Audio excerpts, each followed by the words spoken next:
So he can't effing guard you, huh? Sorry? He can't effing guard you? Who said that? You said that. I didn't say that.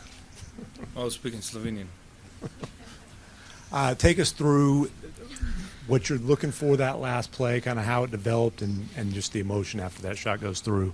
I don't decide what I'm going to look before the play. I just see what defense gives me. I didn't expect that we're going to switch. We're just going to play that pick and roll. I told you live. Come and we'll just figure out from there. That's about it. Read the defense.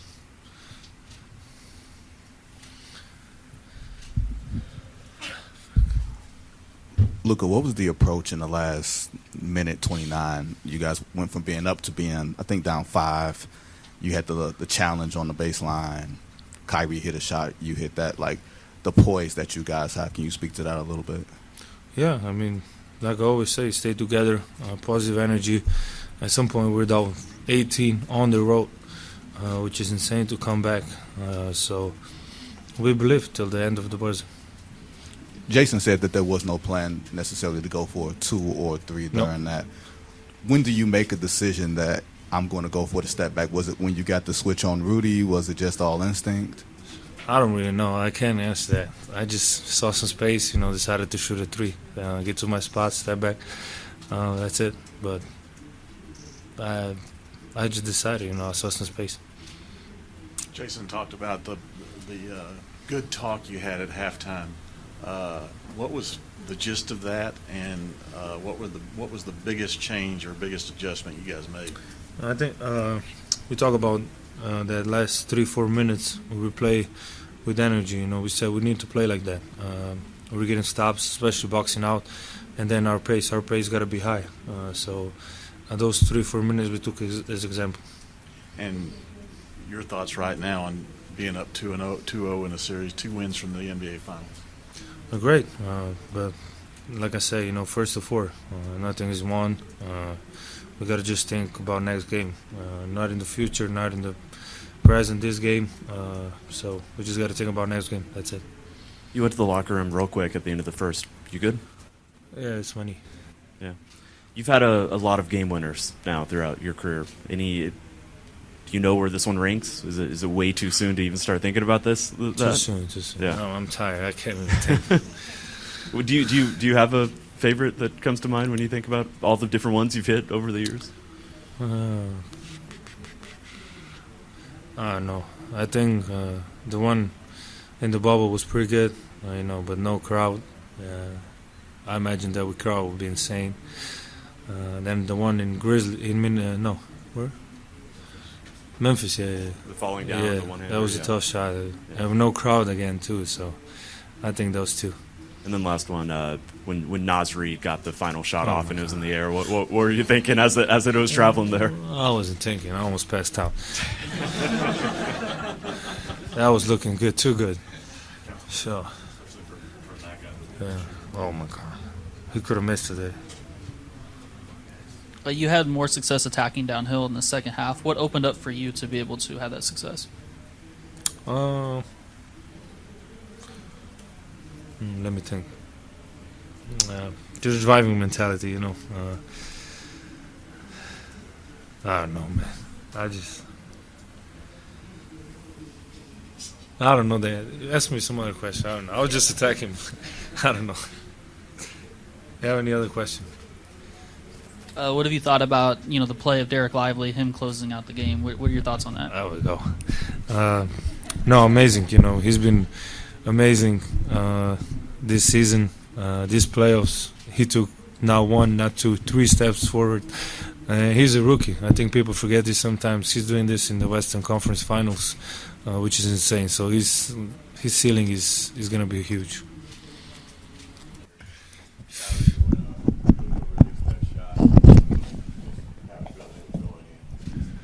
Yeah, the utmost confidence in my brother, man.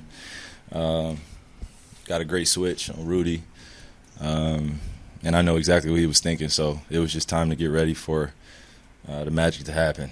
And got to his move, shot it with confidence, as we know he'll always do, and took us home tonight, man. That's one of those wins where we could look back on and reflect and really be proud of ourselves and the little things that it took to get this win tonight, we can carry on to Game 3. But we also understand that it's no time to be satisfied. We got 40 minutes to celebrate, and we got to get on this plane, go back to Dallas, and get ready for another hard-fought battle because that team is not going to give up. And you know exactly what they're capable of. They've shown it in spurts throughout the first 2 games, and they're taking us down to the wire. So we just got to be aware that there's some luck involved, there's some fortune involved, shots not going in for them down the stretch. But we felt like we earned enough to we did enough tonight to get this win. So proud of our guys. What is it about him that makes him so special in those moments? I think it's just his confidence and his fearless mentality. I've been talking about these young guys, but Luka's, alongside JT, Ant, Jaylen Brown, Trey Young, a few other guys that, I haven't named, but they're part of that next generation that has that no fear mentality where they'll shoot from the parking lot, man, and and it'll look like it's a great shot, because they've been practicing it since they were young. So he's prepared for these moments, and he's built for these moments. So when things like that happen, I'm not surprised, but as a brother, I'm just nothing short of proud.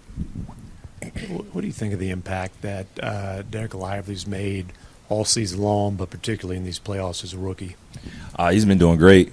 I can echo Luka's sentiments. Just seeing a rookie do this is very impressive, and he falls right alongside a lot of the great ones that have come before him that probably weren't in the top, 10 in towards the top 15 in terms of talent before he got drafted. But now I think he's making a lot of guys and a lot of women eat their words in terms of what he's capable of and his potential. He's shown it day in and day out. When he's healthy and he's on the floor, he makes a big difference. I mean, you look at our record in the beginning of the season when he was out of the lineup, when he was in the lineup, I think that was the telltale sign of how our team was going to be built. And if we have a 5-man that's athletic, that's able to catch lobs, that's able to play defense, that's able to make passes, and also communicate very well for someone his age, especially to older guys. He has that no fear mentality as well. So I'm proud of him, and I know that he's been working diligently and doing a lot of stuff that no one sees to help himself prepare mentally, physically, emotionally, spiritually. And not to bum you out, but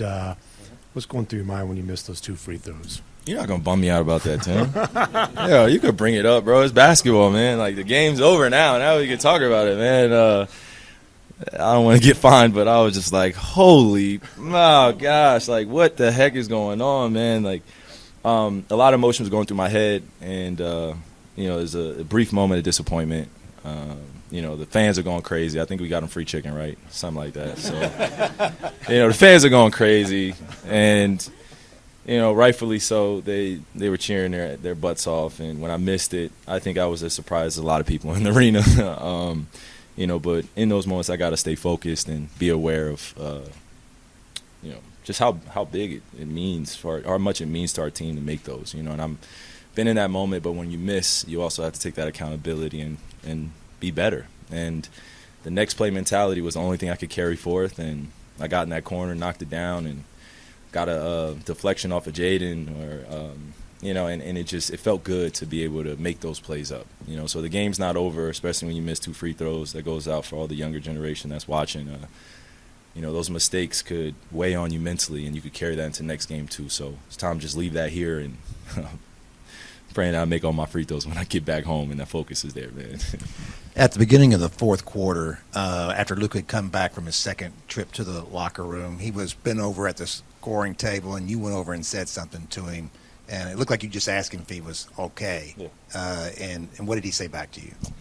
He said yeah. He said yeah. It wasn't a long conversation. I was telling him, from the beginning of the game, just you have guys out here that have your back, and whenever you need me to take over, I will, take over the point guard responsibilities and bring the ball up and just get him to his spots, and then he comes out and hits a step back 3. So I think I was like, I think you're fine, So there are moments where he shows just brilliance and he scores so easily, and then he comes back and he looks like he's laboring a little bit. But that guy's a warrior. I'm never worried about him, and him going back to the locker room and coming back out just shows how much he cares about, playing well for this team and being a leader on this team. How often in your career have you seen a guy play through all these problems that he's having now, and you don't really notice it? I mean, considering what the outcome is. Yeah, no, I mean it's not an uncommon thing in our league for guys to play injured, but when somebody is asked to score as much as he is and asked to do as much, and also he pushes himself,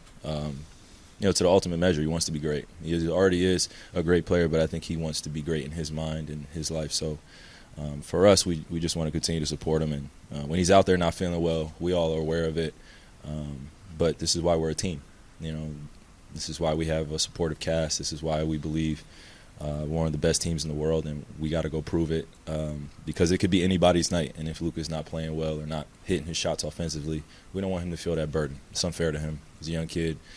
So I'll take that burden at times, and other guys will take that burden, and we'll just be able to stay fluid, stay connected.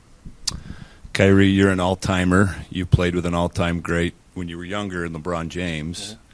Now you're playing with a potential all-time great. What's it like to see that ascension from the veteran perspective now that you're the older guy? Man, it's amazing. You make it sound like I'm like 38 already, and I'm the young guy of the older generation. I came in when I was 19, so I know I was trailing along around that older generation that's been around for a while. But for me personally, I'm amazed. Just I don't use that word lightly either. I'm amazed just on how much time he puts on his body and how much time he puts on his craft, and also. I've been saying it, but just that no-fear mentality, man, that confidence that he carries, he walks around with it. And, of course, the awards come along with that, too, and the expectations come along. I think he's answered a lot of calls. When Luka first came into the league, there were a lot of questions on what he was going to turn out to be and who he was going to be. And, I know a few people are eating their words, too. So watching him ascend into becoming an all-time great is amazing, and I don't take it for granted because, like you said, I play with – one of the greatest of all time, arguably the greatest of all time, up there with the top 3, top 4, and dealt with a lot of that criticism and pressure, shielding us from it as teammates. And I think you see the same things that happen and occur with some of the greatest players that play. They take on a lot of pressure, and they love it, and they relish in it, and they love answering that call. So for me, I just want to be supportive and continue to be an all-time great next to him and continue to show him the ropes and let him continue to fly, man. He's already been doing it. It seemed like Luka really found a rhythm attacking downhill in the second half. As someone who commands such aggressive defensive attention and coverages, and someone who shares that perspective as well, what are the challenges in a playoff setting to kind of continue to focus on attacking the paint instead of maybe settling for jump shots or taking those types of shots? Yeah, well, some of the greatest scorers to play this game, or greatest offensive threats, have been able to play that in-between game, have been able to make plays for others, and when they figure out how to make their teammates better, they become that much greater. So I feel like myself and Luka, we figured that out to a certain degree where we get the best out of our guys, and they know how to feed us good energy. We know how to feed them good energy. And when the ball's hopping around or when guys are being aggressive and taking advantage of the first opportunity that they have and just making quick decisions, it does a lot for our team. Fluidity, just in how we play and our pace. And when we're getting up and down the floor, we're a tough team to beat. Is there any advice that you've given Luka on that so-called road to being an all-time great after, what you've learned from playing alongside LeBron and your own trajectory yourself? I mean, I play with a few guys that are all-time greats. I want to say that too. So I've had the opportunity to see them work on their crafts and also deal with a lot of the outside criticism. And again, the common trait that they share is just their ability to block out the noise and do the right things every single day. Work on their bodies, take care of themselves, and then also have fun with the game and know how to empower their teammates. So I've tried to just give little bits and pieces of nuggets of advice to Luka to help him because when I'm out of the league and he's continuing to run it, if he doesn't retire early, leave it up to him to probably. If he doesn't retire early, then he'll be doing what I'm doing right now, except in his own way. And that's a beautiful thing to see. When I could pass on the knowledge and wisdom that was given to me and explain it to him and encourage him to be better, then I feel like I'm doing my job. And that's not just as a basketball player, that's just as a person. He's a young man. I'm a young man as well. And he's going to have a lot more years after the game living life than when he's playing. So this is cool and all, being a leader and being called a leader in the locker room and stuff like that, but he's going to have to lead his family, be a father, one day. And those are the most important things that I try to echo to him. It's just being a family man and continuing to put the things that matter to you first. You know.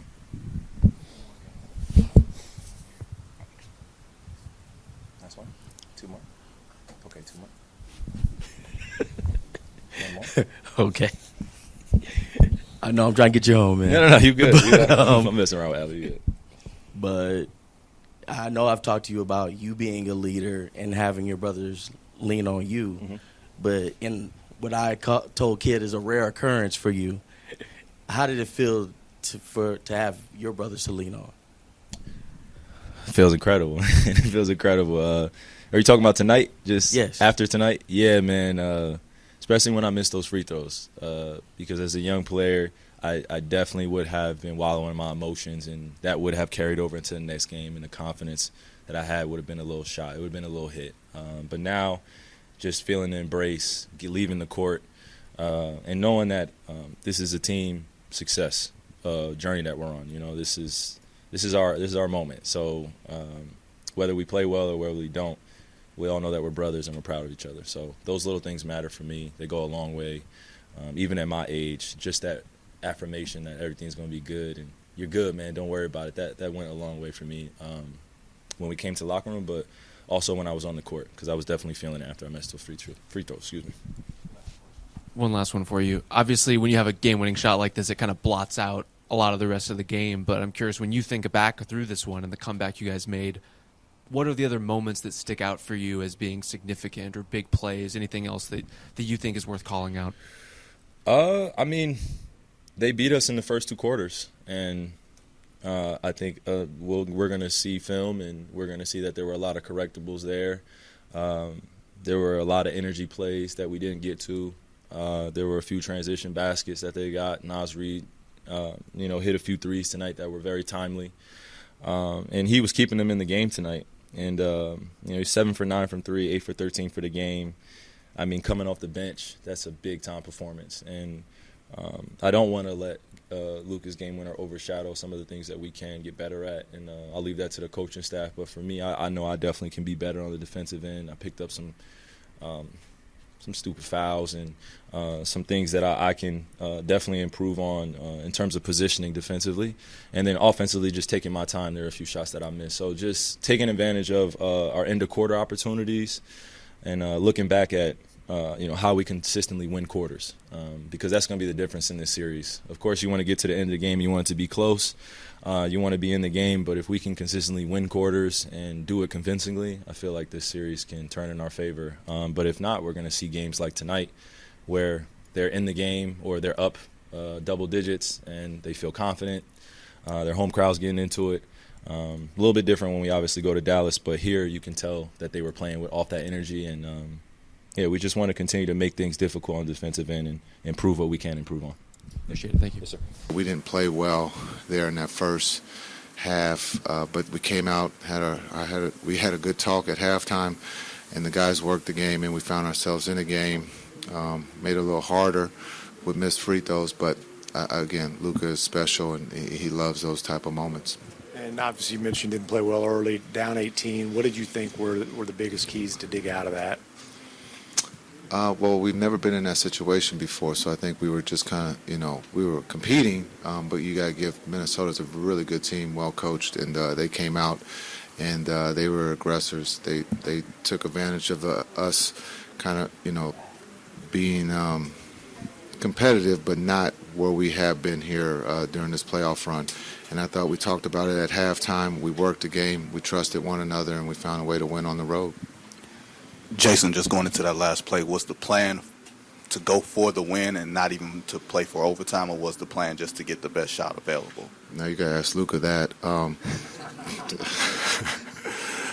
The play was to get Luka the ball and let Luka do what Luka does in those moments, and that's, if he has trust with his teammates. If they were going to come and hit him, he knew who he was going to find to knock down a shot. We talked about taking a 2. We're only down 2, but when he got to dancing with Gobert, you could see that the step back was coming, and the rest was history. You guys were down 5, I think, with 1:29 left. the poise, the focus, like there was no panic. It didn't seem like in those last moments that challenge was pretty big. To just speak to how you guys are ready to handle these moments on the road in this environment. Yeah, great question and great observation. I think just the trust and calmness of the group. We could have easily just got on the bus and went home after Kai missed the 2 free throws. But again, our defense, we believe in our defense. We got stops. Give a lot of credit to our bench of keeping the energy in a positive way, keeping those guys up. And then Keith made a great call of the challenge. He said, let's challenge it. He was on the baseline standing, so he had good eyes on it. And that's the trust. I trusted that Smooth was telling me the truth. We challenged it, and we found, we won that challenge. And so it's a team effort, great team win. Everybody played their part at a high level tonight, even the guys who didn't play. You mentioned the good talk at halftime. Can you impart a little bit about maybe what that was, and also what were the biggest changes into the second half, which you guys took care of? Yeah, I thought, we weren't playing, Mavs basketball. I thought, again, just understanding what we had to do. We weren't rebounding the ball. We were getting the misses, and then we weren't covering the 3 as well as we've talked about. And then, Reed was 7 for 8. It seemed like every shot he took, he made.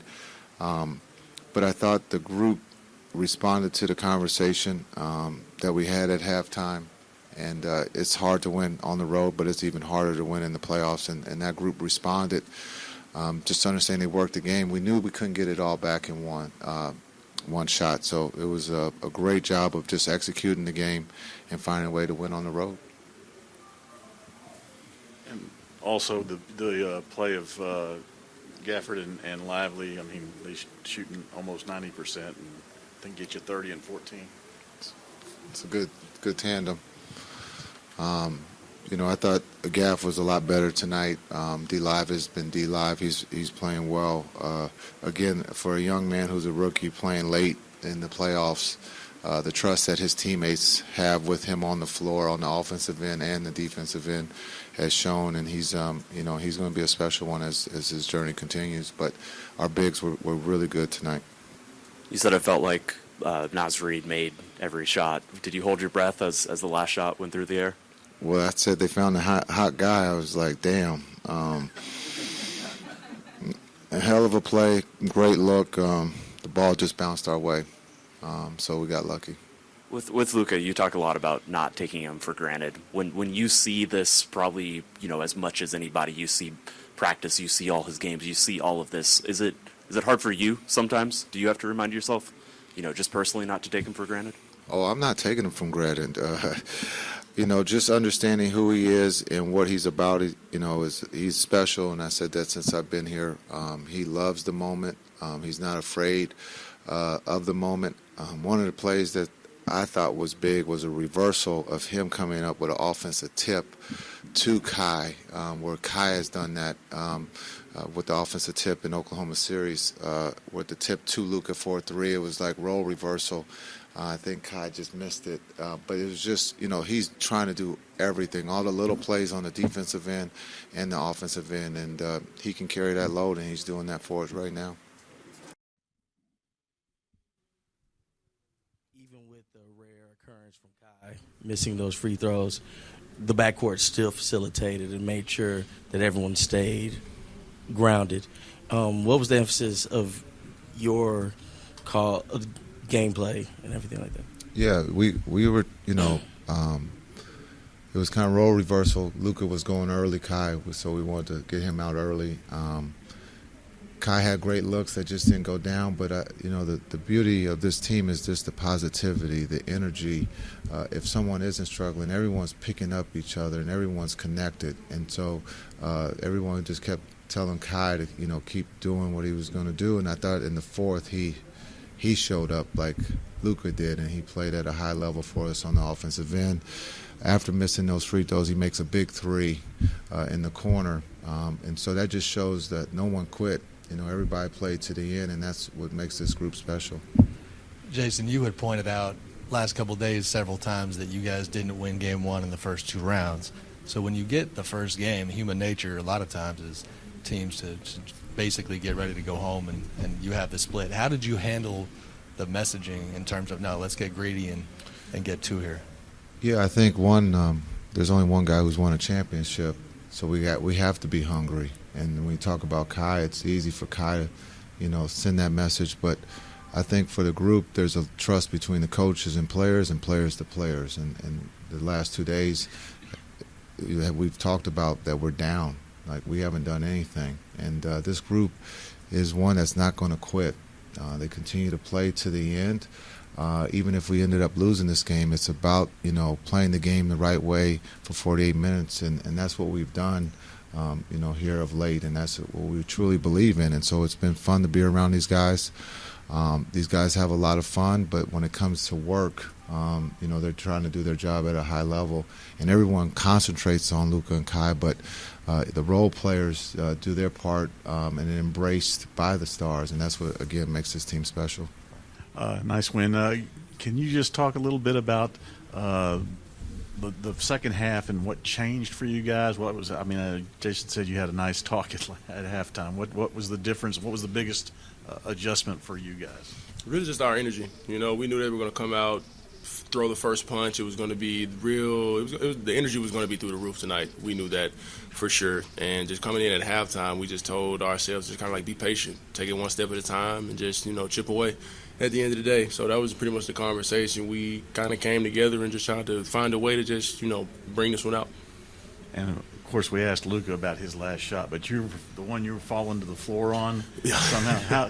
Take us through that one. At the end of the day, I just threw it up there. In all honesty, and all like when it comes to that, that's called a prayer shot in my world. At the end of the day, so I just tried to get positioning, tried to make sure I had my eyes on the basket, and I just threw it up there, let the man upstairs handle it, and he put it in the basket for me. So yeah.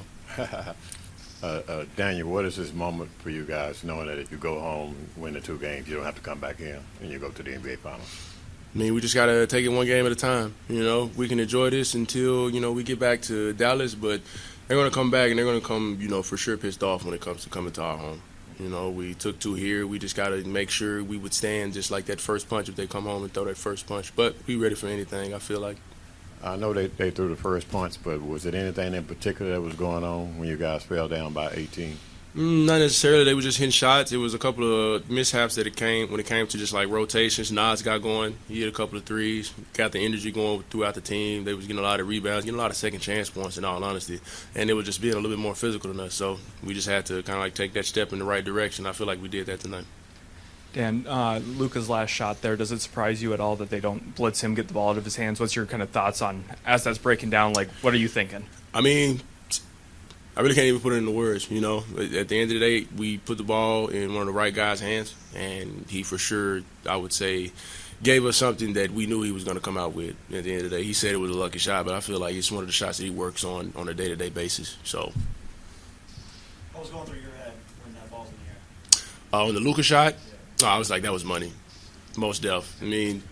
He got the spacing that he wanted when it came to Rudy switching on to him, and Rudy did his best to stay with him. And I felt like, Rudy got a good contest, but he got the shot, pretty much high in the air to where it needed to be to go in. Even with, like you say, your prayer shot, you have 5 blocks, and you and D Live made sure that you not only were on help defense, but you made sure that you got. Really? I didn't. I did not. I thought I at least had 3. Well, you had 5. Okay. So, how do you assess you and D Live being able to help not on defense and to make sure that you guys maintain the victory? We just feed off each other's energy at the end of the day. We always are in a film session trying to figure out ways how to be better than the game before, in all honesty, and just keeping each other motivated, which everybody does on the team. Everybody, gives us that energy that we need to just go out and just win basketball games at the end of the day. So when it comes to him, whenever I'm coming out of the game, I tell him to be a monster, and he does the same to me, When Luka hits a shot like that and then he's barking at Rudy, how would you assess his trash talking? I would say pretty common. You know, I done seen a lot of stuff that Luka has said, and I done been on the same end of where Rudy was in a couple of times where I've played against Luka. At the end of the day, his trash talk is different, especially when he gets to talking in his own language. That's a different type of trash talk. So you know, you just gotta give credit where credit is due. I would say, because he knocked down the shot, he talks trash afterwards. Just pat him on the back and just keep going. It sounds like tonight he stuck to English though. Yeah, for sure, most definitely. from what I heard, he stuck to English, most definitely. It was French and English, I believe. But on another note, you guys, back to you and D Live. You guys were very efficient above the rim. How does it feel when you guys are able to get on the inside in a game like this? I mean, it just feels good because, we're making an impact at the end of the day. We're trying to find the seams and just what can, put us in position to where we can help the team, in all honesty. And we just, found the positioning. We got in the right spots at the right times, and our guards found us, whether it was rebounding, where we tipped it out, and we had a second chance opportunity to pretty much go down and get downhill and get shots up. And, we just got the right guys downhill. And everybody just put trust in us to just finish around the basket, and that's what we did tonight.